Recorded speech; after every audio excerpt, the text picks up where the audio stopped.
Adaptive learning uses technology to provide learning activities for students based on their needs and learning style. To adapt is to change based on need. And so we've seen this with the VARC learning styles. We've learned that every student has a different learning style. And so for visual learners, auditory learners, reading and writing learners, and kinesthetic learners, there's a technology for each one of those that we've seen in general education. For visual learners, we have apps that have videos and pictures. For auditory, we have podcasts and music. For reading and writing, we have note-taking apps as well as online textbooks. And for kinesthetic learners, there's robotics and coding activities as well as educational gaming. One specialized area of adaptive learning that I'm going to talk about is assistive technology, and that's usually used in special education. For that population, since they require something a little bit different, there's different types of technology such as specialized computers and keyboards. There's special educational software and apps that help special ed students learn and communicate. One of those apps is called ProLQ. It uses symbols to communicate and help students to learn. It works with devices that have speech generating and voice capabilities, as well as large print and other functions that help these students learn.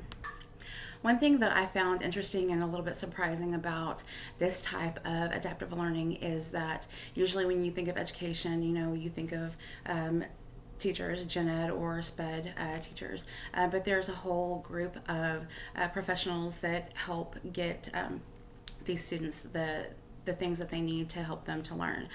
Some of those professionals include their pediatricians, also speech language pathologists, occupational therapists, assistive technology specialists, and other types of specialists.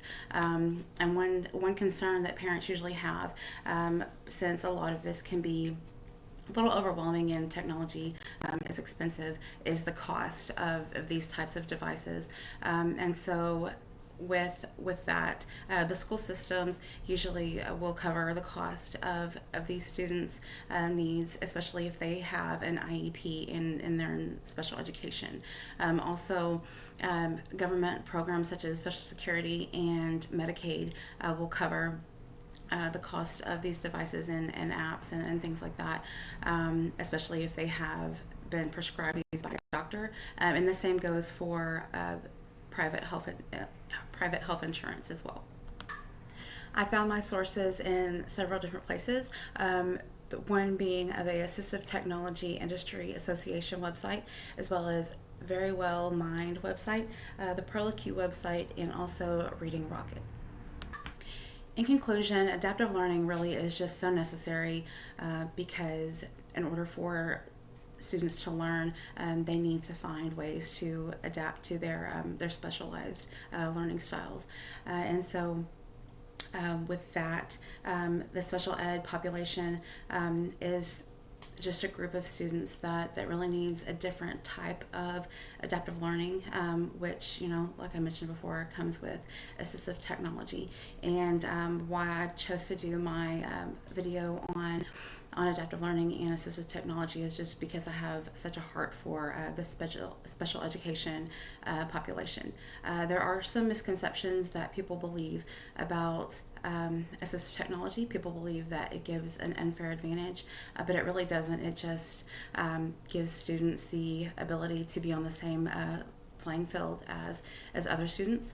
It doesn't fix any kind of deficit. It just helps students to not fall behind.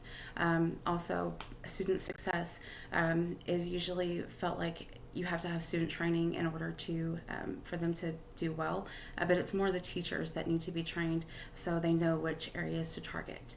And so thanks. Look forward to hearing everybody else.